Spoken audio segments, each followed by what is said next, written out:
Cincinnati with a big win today inside Fifth Third Arena. They beat the Tulsa Golden Hurricane 3-1. Tulsa came on strong at the end, but the Bearcats hold on for your first home victory of the season in conference play. Molly Alvey, I bet this one kind of a weight off your shoulders. Yeah, I think, well, it just feels good to win in general, right?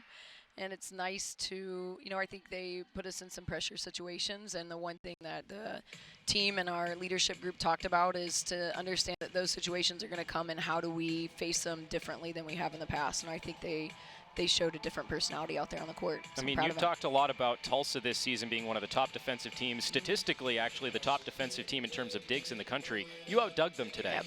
How impressed are you with that? Yeah, amazing. We were talking about that in the second set. I believe we had, just in that set alone, by that point in the match, we were out digging them 19-9.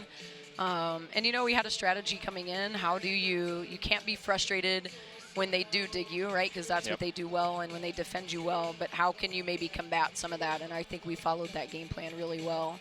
And maybe when we went away from that game plan is when we saw the match shift a little bit. So I think kudos to our attackers, too, to following a game plan. Yeah, Tulsa had that big third set to make it close and played close in the fourth set as well. You've talked a lot about the youth of this group, and the maturation is closing out these sets, playing to the 25 points. I imagine this is a big step in the right direction. Yeah, for sure. And then look at what we get on the flip side. We've talked about our youth a lot, but our senior crew has really held us together. They've been good mentors and role models in the gym. And look at Ficker coming out and blasting serves in that last set, multiple rounds. But right at the end of the set, when it's still a little tight, it can go either way. And, man, she just she took that tightness right out of it and handled the rest of that set for us. Really proud of her. And Peyton Frederick with a bunch of digs as well, leading that senior group. So big win for Cincinnati today. First conference win at home. Home again next weekend. Tough match against UCF in South Florida. But we'll be back next weekend here on the American on ESPN. Congrats, Coach. Thank you.